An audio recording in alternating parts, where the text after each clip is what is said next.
I'm Avi Lewis, co-host of Fault Lines. Fault Lines is a half hour every 2 weeks on Al Jazeera English that tries to dig under the surface of the big stories in the United States and also shine a light on some of the stories that aren't getting any attention but should. My first job in journalism started in 1990. I was a news writer for a local TV station in Toronto.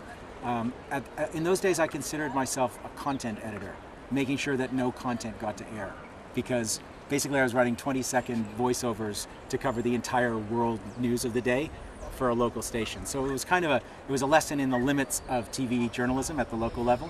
After that, the news director asked me to do an audition for to be on air, to be a reporter, and I turned him down because I was playing in a band and I was doing these really kind of shameful rock and roll commentaries at the time. We had a speaker's corner at this station where you put in a $1 coin and it would record you for a couple of minutes. And I started going in there with my Telecaster and doing like these 1-minute songs of social satire about, you know, transit commissioners who are corrupt. And it's an embarrassing period, which thankfully was before the internet, so much of it does not survive.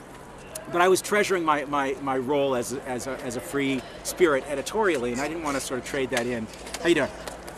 I didn't want to trade that in for, you know, the pretense of neutrality and a jacket and tie. So I turned him down, but eventually the news director convinced me that in the long term I would get a bigger chance to advance points of view by being in front of the camera than behind. So I did my first reporter audition on a February morning.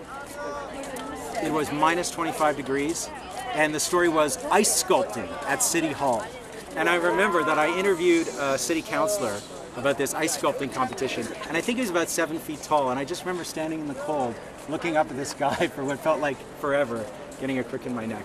So then I was a local news reporter for a couple of years, covering murders and fires and propane leaks and city council.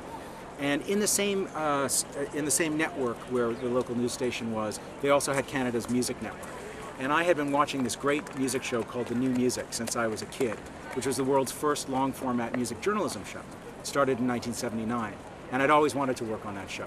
So I got a chance to co-host that show and grabbed it, and spent the next 5 years interviewing rock stars, which was occasionally very interesting. But most of those stories obviously are not appropriate for a family audience like ours on the World Wide Web. Anyway, got to meet a lot of my musical heroes, and more importantly got to do some long format journalism on issues. So I went to South Africa 6 months after the election of the ANC and did a 1 hour on music and politics in South Africa. I did a 1 hour special on sponsorship in rock and roll and the way that cigarettes and alcohol companies were sort of buying venues and concert promoters and harnessing the rock and roll spirit to sell smokes and booze. And so we got a chance to do some issue stuff as well as just straight up interviewing the Spice Girls and the Rolling Stones and stuff like that. And at the same time I started hosting discussions in the music station about controversial videos. The first one they did was, it was a show called Too Much for Much. They basically invented this show as an excuse to show videos that were too racy to show anyway. So Justify My Love by Madonna was the first one that they did. They called it Too Much for Much. And they basically had a panel of people talking about sexuality in music videos as an excuse to show the super sexy video. So I took over hosting that show and started to edge it more towards social issues, concerns that young people had, towards politics, and away from, you know, just blatant political cover for TNA on TV. And then I started covering elections in Canada for young people, and we started putting the microphone in the hands of young people in Canada and letting them tell their own stories in election periods. And that was a very bizarre and strange period in life where I was working on a music network but doing news. After that, the Canadian Broadcasting Corporation, our public broadcaster, came in and offered me a job hosting a talk show. It was a political debate show. It was on 4 nights a week. So I hosted about 500 political debates in 3 years on every conceivable topic. It was around the time of the war in Kosovo and the emergence of the anti-globalization movement. And so there were a huge number of like really fiery debates in Canada at that time.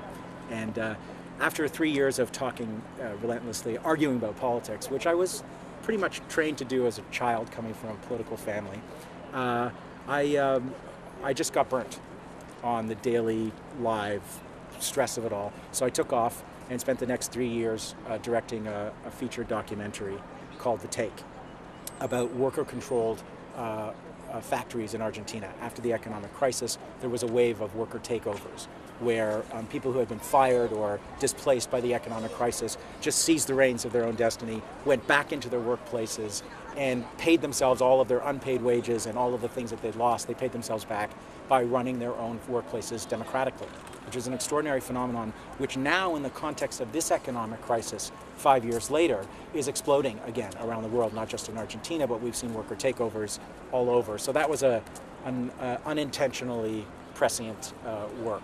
And then after 3 years of being on the sideline, I wanted to get back into daily journalism, and I went back to the CBC and hosted a series of shows.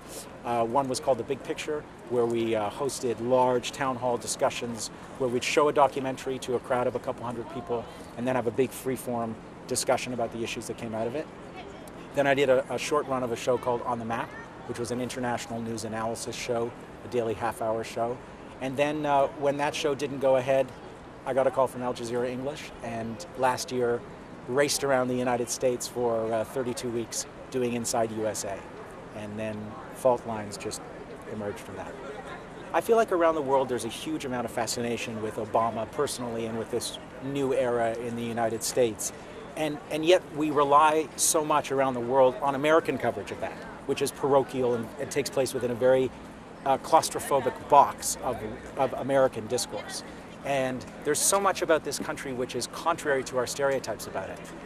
There's so much about this country that people around the world never get a chance to see on US TV. So to be outsiders in the United States in this historic moment is a privilege, and there just seem to be no end of stories in the United States, both depressing and inspiring, troubling and in many ways fascinating, because they just never get a light shone on them. So that's the unique opportunity that we have in this moment.